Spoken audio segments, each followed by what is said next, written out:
출애굽기 35장 20절부터죠. 20절에서 29절까지 하겠습니다. 20절, 29절 같이 읽습니다. 이스라엘 자손의 온 회중이 모세 앞에서 물러갔더니 마음이 감동된 모든 자와 자원하는 모든 자가 와서 희망을 짓기 위하여 그 속에서 쓸 모든 것을 위하여 거룩한 옷을 위하여 예물을 가져다가 여호와께 드렸으니 온 마음에 원하는 남녀가 와서 팔찌와 귀고리와 가락지와 목걸이와 여러 가지 금품을 가져다가 사람마다 여호와께 큰 예물을 드렸으며 모두 청색, 자색, 홍색 실과 가는 배실과 염소털과 붉은 골들인 순양의 가죽과 페달의 가죽이 있는 자도 가져왔으며 은과 노시로 예물을 삼는 모든 자가 가져다가 여호와께 드렸으며 섬기는 일에 소용되는 조각목이 있는 모든 자는 가져왔으며 마음이 슬기로운 모든 여인은 손수 실을 빼고 덧뺀 청색, 자색, 홍색 실과 가는 배실을 가져왔으며 마음의 감동을 받아 슬기로운 모든 여인은 염소털로 실을 뽑았으며 모든 족장은 고마노와 및 애복과 형태의 물을 보석을 가져왔으며 경풀과 관이와 분향할 향에 소용되는 기름과 향품을 가져왔으니 마음에 저원하는 남녀는 누구나 여호와께서 모세의 손을 빌어 명령하신 모든 것을 만들기 위하여 물품을 드렸으니 이것이 이스라엘 자손이 여호와께 자원하여 드린 예물이니라. 아멘. 모두의 헌신으로 세워지는 성전. 하나님의 말씀을 모세를 통해서 전하여 들은 백성들, 그들이 이제 하나님의 성전을 짓는 일을 위해서 모두가 기쁨으로 동참하고 있습니다. 하나님께서는 왜 성전이 필요한지를 충분히 모세를 통해서 말씀하셨습니다. 율법과 성전을 주셨습니다. 죄를 깨닫고 성전에서 하나님 거룩하시는 하나님 앞에 죄를 회개하고 용서받고 하나님과 만나고 하나님과 함께 살아가는 삶을 위해서는 성전이 절대적으로 필요한 것입니다. 그들은 이미 하나님 앞에서 금송아지 우상을 섬기는 심각한 죄를 범했고 공의 하나님 앞에서 그들은 버려도 그만입니다. 진멸하려고 하셨어요, 하나님께서. 그런데 하나님께 용서를 받았단 말이죠. 그 은혜를 이미 한번 경험을 했어요. 그러므로 성전이 정말 소중한 것이구나 깨닫게 되었겠죠. 그래서 성전을 건축하려고 하는 모세를 통해 주시는 말씀을 듣고 모든 백성들이 자원하는 심정으로 하나님의 성전을 위해서 헌신하고 있습니다. 21절 말씀에 보면 마음이 감동된 모든 자, 자원하는 모든 자가 와서 마음의 감동을 받았다. 하나님께서 이렇게 마음에 감동을 주셔서 주님의 성전을 짓는 일에 모든 자가 와서 성전을 짓기 위하여, 그 위하여가 중요하거든요. 그 속에서 모든 쓸 물건을 위하여, 거룩한 옷을 위하여, 그 전에 그들이 금송아지 우상을 만들 때는 자기를 위하여, 자신들을 위해서 우상을 섬겼으나 이제 비로소 깨닫게 됐어요. 나 자신을 위해서 사는 게 이게 중요한 게 아니구나. 하나님을 위해서, 성전을 위해서 헌신하는 것이 필요한 것이로구나. 이 삶이 변하죠. 이 감동의 의미가 뭔지 알겠습니까? 마음이 감동됐다는 게 뭐예요? 이걸 잘 생각하세요. 우리가 하나님의 말씀을 듣고 하나님의 성전에 있어서 우리의 마음이 감동이 된다. 어떤 식으로 감동이 되는 거냐? 내가 기분이 좋고 뭔가 내가 복을 받을 것 같고 나에게 좋은 일이 일어날 것 같고 자기 자신을 위해서 감동을 받는 게 아니고요. 하나님의 은혜에 대한 우리의 반응으로 바뀌는 거예요. 하나님을 위해서 이게 진짜 감동이에요. 진짜 감동입니다. 그럴 때 이제 그들은 하나님을 위해서 온전히 헌신하는 모습으로 하나님을 성전을 짓는 일에 헌신하게 되었더라 그랬습니다.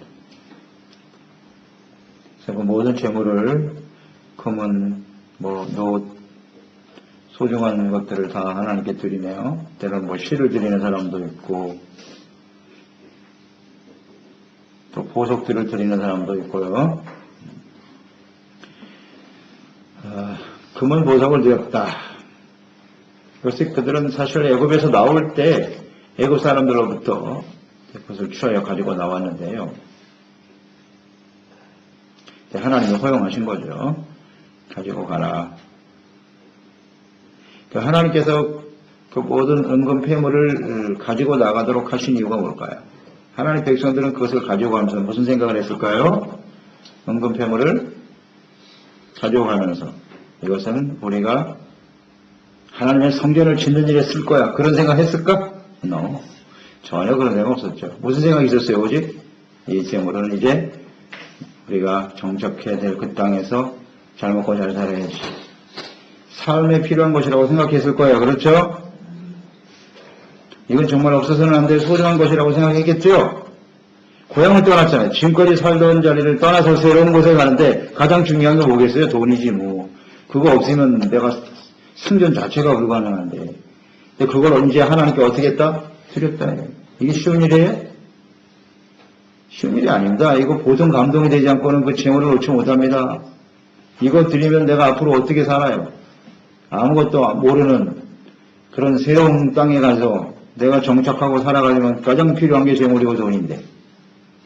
이것을 이제 하나님 앞에 자발적이에요. 그것도 누가 시킨 것도 아닌데 자발적으로 성전을 위해서 헌신하게 되었더라.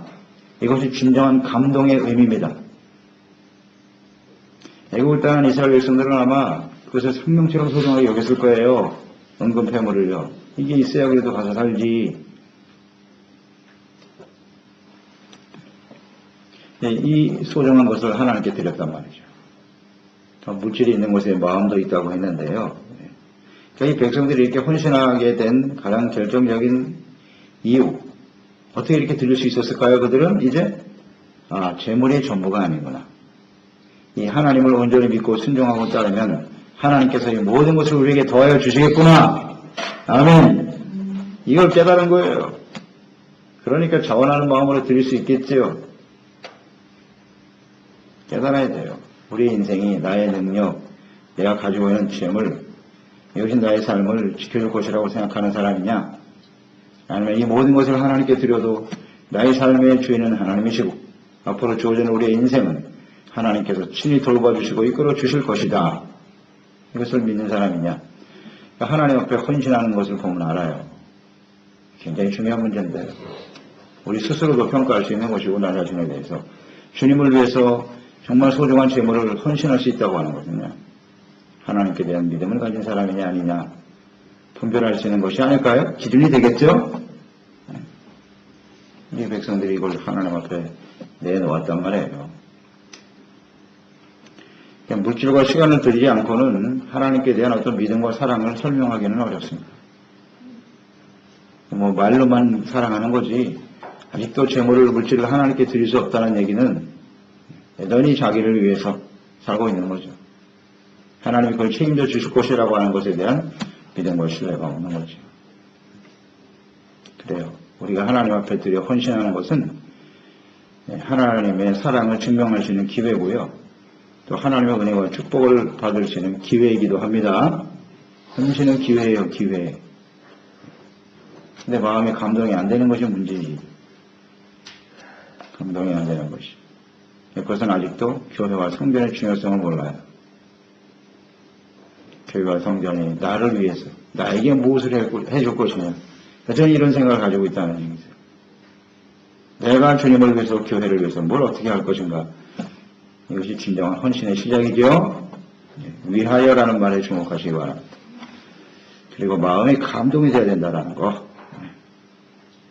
그리고 오늘 말씀 가운데 제가 묵상하면서 계속 강조되는 게 뭐냐면 모든 자예요. 모든 자라는 말이 계속 강조되고 있어요. 모든 사람들이 모든 자가 가져왔고 함께 참여한다는 거예요. 하나님의 성전을 짓는 일은 한두 사람의 가진 자들에 의해서 되는 것이 아니고요. 모두가 드려 헌신하는 것으로 이루어져야 하는 것입니다. 섬기는 일에 하나님을 예배하고 섬기는 일에 소용되는 모든 것을 드렸어요. 조각목을 드린 사람도 있고요. 시를 드린 여인들도 있고요. 다양하죠.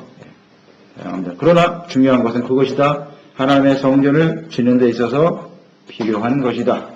필요한 것이다. 그리고 족장들에 대해서 저는 주목하게 됐는데요. 모든 족장들이 보석을 갖다가 드렸어요. 보석. 그리고 관유와 분양을 향해 소용되는 기름과 향품을 가져왔다 그랬는데요. 이 족장들이라고 하는 것은 지도자들 아니겠어요? 지도자라고 볼 수 있고 또 보석을 드릴 정도로 그들은 가진 자예요. 가진 자. 남들보다 좀 더 많은 것을 소유하고 있는 사람들이죠. 세상에서는 소유와 계층 간에 불평등이 존재합니다. 세상에는 어쩔 수 없어요. 지도하는 사람이 있는가 하면 다른 사람이 있는 것이고 높고 낮음이 있단 말이에요. 세상에는. 그리고 많이 가진 자가 있고 가지지 못한 자가 있어요. 불평등이 존재한다고.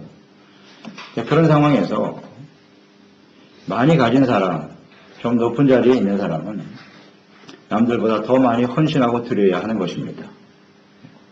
많이 가진 자라고 해서 소중한 금은 보석 귀하지 않은 사람이 어디 있겠어요? 더 아깝겠죠. 그러나 자기에게 주어진 것이 지도자여 또 더 많은 것을 가졌다면 누구보다도 솔선수범해서 헌신해야 된다 하는 것을 생각합니다. 그래서 더 많이 남들보다 더 많이 가졌다라고 하는 것은요. 그것은 사명과 책임이라는 것을 항상 생각해야겠어요. 사명과 책임에 따른다는 것. 이것이 하나님의 뜻이에요. 남들보다 내가 더 많이 가진 것이 있으면 그건 사명이에요. 사명. 그 사명은 책임이 동반되는 것이고 해도 되고 안 해도 되는 게 아니에요. 반드시 해야 되는 거예요. 사명은 반드시 해야 되는 거죠. 이처럼 성전을 짓는 일을 위해서 모든 사람들이 함께 자신이 가지고 있는 재물과 재능까지도 하나님께 헌신하여 드렸습니다. 이 모든 백성들이 하나님의 성전을 짓는 일에 같은 마음으로 헌신했다. 이렇게 하나님을 섬기는 일에 마음이 하나가 되어져야 해요. 그것이 교회입니다. 언약의 공동체예요. 구원받은 사람들이 해야 할 일이에요. 하나님의 성전. 이게 성전의 필요성과 소중함을 깨닫게 되었다는 거죠. 다시 한번 말씀드립니다. 성전이 왜 필요하다고요? 그곳에서 하나님을 배웠고 죄사함 받고 용서받고 은혜 받아야 되니까 성전이 필요한 거예요. 그래서 금송아지 사건이 굉장히 중요한 역할을 했단 말이에요. 그 금송아지 우상 숨기는 일을 통해서 자신들이 그래도 구원받은 하나님의 자녀로서 이 정도면 내가 그래도 하나님을 잘 섬기는 사람이지 나름대로 자부심을 가졌을지 모르겠으나 금송아지 사건 앞에서 모든 사람이 무너진 거예요. 야, 우리는 바로 이렇게 쉽게 부패할 수밖에 없는 인생이구나. 그 자신의 한계를 깨닫게 되니까 하나님의 성전에 나와서 하나님께 용서받고 은혜받는 일이 얼마나 가치있고 소중한 일인가를 알았어요. 그렇죠? 그러니까 그 소중한 금은 보석을 내놓는 거 아니에요. 이 세상에 금은 보석보다 더 가치 있는 게 어딨냐고요. 솔직히요. 그보다 더 가치 있는 게 어디 있어요? 이들은 그 가치를 깨닫는 거야. 우리가 죄인일 수밖에 없고 하나님의 진노로 인해서 멸망당할 수밖에 없는 존재로구나. 그러니 하나님께로부터 용서받고 은혜받는 일이 얼마나 가치 있겠는가. 이 세상의 목숨보다 사실 더 중요한 건 없죠. 아무리 금은 보석이 소중하다고 할지라도 목숨보다 소중하진 않겠죠. 그래요. 가장 가치 있는 건 생명이에요. 생명. 하나님 앞에 용서받고 은혜받고 생명을 얻어 하나님의 인도하심을 따라 인생을 살아가는 것. 얼마나 귀해요. 그러니까 주님을 위해서 아낌없이 헌신하여 드리게 되는 것이지요. 그 일에 백성들이 마음이 모아졌다는 거예요. 이렇게 다 같이. 우린 다 죄인이구나. 하나님의 은혜와 용서가 정말 필요하구나. 이런 마음으로 우리는 하나님의 성전에 모여서 주님을 위해서 헌신하게 되는 겁니다. 그런데 언제부턴가 그 공동체 안에 사람들이 말이죠. 죄사함 받고 은혜 받는 일이 별거 아닌 것처럼 여겨지는 거예요. 그만큼 사람들이 부패하고 교만해졌다는 얘기죠. 나는 잘못이 없어. 나는 완벽하게 하나님을 잘 섬기고 있어. 스스로 착각하는 거죠. 이제 교만해지는 거죠. 성전이 없어도 예배를 안 드려도 나는 사는데 전혀 지장이 없거든. 이런 생각이죠. 그러니까 성전에서 점점 멀어져요. 교회에서부터 마음이 멀어져요. 그리고 언제나 우리는 과거보다는 현재가 중요하다는 걸 잊지 말아야겠어요. 나 옛날에 다 잘 믿었으니까. 지금은 이제 좀 덜해도 되겠지. 그 자체가 이미 하나님께로부터 마음이 멀어진 거죠. 이 소중함을 항상 그때마다 왜 내가 하나님께 예배를 드려야 하는지 그것을 우리는 깨닫고 하나님의 성전을 소중하게 생각하면서 하나님께 마음을 모아 헌신하는 모두가 되어야 하겠습니다. 이걸 깨닫지 못하니까 하나님께서는 여러 가지 시련과 어려움들을 만나게 하시는 거예요. 우리 한계를 자꾸 느끼게 만드시는 거죠. 그런 일들을 만나게 하시는 거죠. 하나님을 믿고 의지하고 정말 하나님의 은혜가 아니면 우리는 살 수가 없구나. 그걸 끊임없이 우리의 삶의 현장에서 깨닫게 해주시는 하나님이시지요. 그러니까 하나님의 성전의 중요성, 교회의 중요성, 그 가치, 왜 내가 하나님께 예배를 드려야 하는지 이걸 아직도 깨닫지 못하고 있다는 말이죠. 그렇게 주님을 위해서 헌신하고자 하는 그런 진실한 마음이 없다면 하나님께서는 또 깨닫게 하시려고 끊임없이 역사하시겠죠. 그것 또한 은혜입니다. 그래서 그것이 은혜인 거예요. 은혜인 거예요. 교회 없어도 나는 얼마든지 살 수 있어. 하나님 없이도 살 수 있다고요? 살아보면 알겠죠? 그게 가능한지. 우리가 하나님을 믿지 않는 사람 같으면 상관없어요. 하나님의 자녀가 아닌 사람은 하나님이 없어도 살아요. 뭐 은혜 없이도 살아요. 내 힘으로 살았는데 뭐 지금까지. 그건 이방인이. 그러나 우리가 하나님의 자녀인 이상, 하나님과의 관계 속에서 구원받은 하나님의 자녀와 백성이 된 이상 우리는 하나님의 은혜가 없이는 절대로 살아갈 수가 없나이다. 하나님의 성전이 없이는 우리는 살아갈 수가 없어요. 그 전제 자체가 불가능한 거예요. 근데 교회 안 다녀도 살만하다고요? 둘 중에 하나예요. 하나님의 백성이 아니거나 아니면 이미 하나님께로부터 멀어진 거죠. 그만큼 어두워진 거죠. 우리 심령이. 자기중심이라는 얘기예요. 이런 생각을 우리는 잘해야 합니다. 잘해야 합니다. 무엇을 어떻게 위하여라는 게 중요한 단어예요. 위하여. 하나님을 위해서 헌신하고자 하는 나는 무엇을 위하여 살고 있는가. 이건 늘 점검하면 돼요. 뭐 어려운 문제가 아닙니다. 간단해요. 나는 무엇을 위하여 살아가고 있는가. 그러니까 하나님을 위해서 이렇게 아낌없이 헌신하는 거 보세요. 필요성을 인식하는 걸 가치를 인식하게 된 거예요. 성전에 대해서. 돈, 재물 드리는 거 쉬운 일이 아니거든요. 쉬운 일이 아닙니다. 29절에 보면 마음에 저원하는 남녀는 누구나 여기 또 나오잖아요. 마음에 저원하는 남녀는 누구나 여호와께 누구에게? 하나님께. 이게 참 중요해요. 저원하는 심령이 생긴다고 말해요. 주님의 전에 필요성과 가치를 인식했다는 얘기죠. 그러니까 이것은 이런 표현이겠죠. 하나님께로부터 금송아지 우상숭배로 인해서 진멸당할 뻔했는데 하나님 다시 살려주신 거 아니에요. 첫 번째 십계명 돌판이 깨졌단 말이에요. 던져졌어요. 언약이 깨졌다는 얘기거든요. 그럼 이제 우리는 끝장이구나 라는 생각을 할 수 있는데 다시 하나님이 모세를 통해서 십계명의 돌판에 말씀을 새겨주셨다는 얘기는 기회를 주셨다는 얘기거든요. 이것은 자비와 긍휼이거든요. 용서받은 사람들의 마땅한 반응이다. 이렇게 정리하면 되겠죠? 용서받은 자의 마땅한 반응이에요. 자원하는 심령으로 주님을 위해서 헌신하게 되는 거죠. 그러니까 우리 전에 묵상된 것처럼 우리가 그런 마음이 없다는 얘기는 하나님의 자비와 긍휼, 용서받은 그 마음이 점점 사라지고 있다는 얘기예요. 내가 완전히 의인인 것처럼 이게 바리새인 되가는 거죠. 바리새인들이 그래서 망한 거 아닙니까? 자기는 완벽한 의인이라고 생각하는 거죠. 잘못이 전혀 없고 그러니까 완벽한 의인이라고 주장하는 사람들의 마음속에는 하나님의 자비와 긍휼에 대한 반응이 전혀 없죠. 자기 스스로 의롭다고 여기니까. 이게 정말 무서운 겁니다. 특히 신앙생활이 오래될수록 하나님의 자비와 긍휼로부터 점점 멀어지고 스스로 의에 빠져서 이걸 조심하자. 언제든지. 또 은혜와 자비, 긍휼을 경험한 사람들은 이렇게 기쁨으로 하나님께 간절한 마음으로 자원하는 심령으로 헌신하게 됩니다. 특히 29절에 우리가 주목해야 될 말씀이 있는데요. 여호와께서 모세의 손을 빌어 명령하신 모든 것을 만들기 위하여. 이게 중요하네요. 하나님께서 명령하신 두 가지 의미가 있네요. 이 백성들이 비로소 모세를 통해서 전해준 말씀이 하나님의 말씀이라는 사실을 인정하게 되었더라. 그렇죠? 그전에는 모세가 전하는 말씀을 하나님의 말씀으로 온전히 받아들이지 않았어요. 그렇기 때문에 툭하면 모세 멱살 잡고 모세 없애고 우리가 애고로 돌아가자. 이런 교만한 행동을 했잖아요.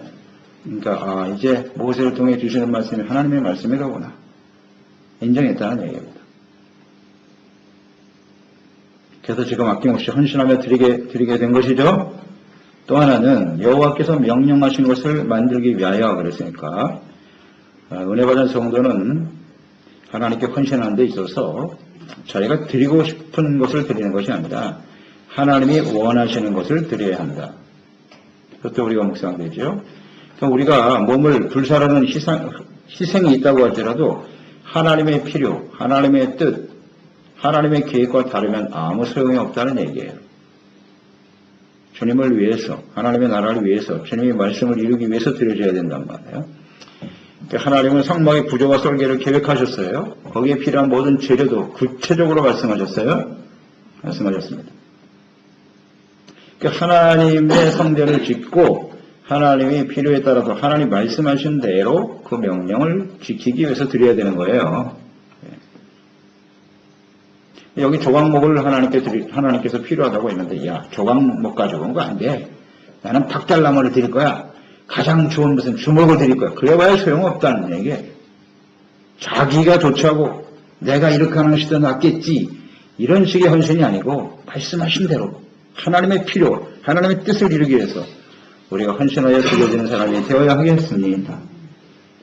여기 모든 사람이란 말이에요. 또 이런 생각도 할 수 있겠죠. 조각목, 뭐 성막 하나 짓는데 조각목 대충 계산해보면 그거 뭐 양이 어느 정도 필요하겠구나. 그러면 또 어떤 생각을 할 수 있어요?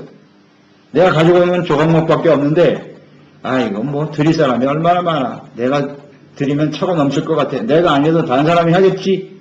이것도 역시 잘못된 거예요. 자꾸 계산하지 말란 말이에요. 주님이 조각목이 필요하다 그러면 그 사람이 어떤 사람이 얼만큼 드리든지 상관없어요. 내가 하나님의 필요에 의해서 그냥 드리면 되는 거예요. 아멘? 무슨 얘기인지 아시겠죠? 뭐 예를 들어서 우리가 뭐 선교를 한다. 성경은 대충 계산해보면 그 뭐 한 달에 얼마나 되겠어. 내가 안 해도 다른 사람을 하겠지. 다른 사람이 하니까 난 안 할래. 이런 태도가 아니란 말이에요. 지금 이 하나님의 백성들은요. 주님이 선교하는데 필요하시다는구나. 할렐루야. 내가 헌신해야지. 다른 사람이 드리든 안 드리든 그건 중요한 게 아니에요. 주님께서 필요하시다면 내가 할 수 있으면 하는 거예요. 그걸 계산하고 있어. 이것도 역시 올바른 태도가 아니죠. 우리가 하나님 앞에 내 마음속에 감동을 줄 거 아니에요. 하나님이. 야, 하나님 이거 필요하시단다. 그 하나님 앞에 드려라. 예, 알겠습니다. 성전을 짓는데 필요하단다. 예, 마음에 감동이 되면 드리는 거예요. 감동이 되면. 근데 그 감동이라는 것이 다시 말씀드리지만 성전의 중요성을 인식하는 사람, 하나님 앞에서 우리가 정말 용서받고 은혜받고 주님의 성전을 통해서 그 은혜받는다는 게 얼마나 소중한 일인가를 깨달을 때 비로소 드리게 되는 것입니다. 내가 이렇게 드리면 하나님이 나를 축복해 주시겠지. 아주 어린아이, 유치한 신앙이에요. 하나님의 은혜를 받은 사람들은. 그러니까 우리가 늘 말씀 묵상하지만 신앙생활이 오래될수록 더 많은 감동이 될까요, 안 될까요? 훨씬 큰 감동이죠. 처음 예수 믿을 때 그 용서받은 것과 10년, 20년, 30년 예수 믿으면서 용서받는 게 어떤 게 더 크죠? 오래될수록 훨씬 더 크죠. 우리가 얼마나 하나님 말씀을 알면 알수록 우리 자신이 교만하고 얼마나 자기중심적인지 잘 알잖아요. 말씀을 알수록 우리 더 깊은 죄악 가운데 살아갈 수밖에 없으니까 그런 우리도 오랜 시간이 지났잖아요. 그죠? 오랜 시간이 지나면서 수없이 하나님께 범죄하고 악한 모습을 가지고 있지만 그럼에도 불구하고 아직도 나를 하나님의 자녀로 삼아주고 계시는구나. 감사할까요? 안 감사할까요? 훨씬 더 감사하죠. 30년 신앙생활과 1년 신앙생활한 사람, 어떤 사람이 더 하나님께 감사할고 생각해 보셨죠? 처음 은혜 받을 때 그 감사도 굉장히 큽니다, 여러분. 잘 아시죠? 경험해 봤잖아요, 우리가.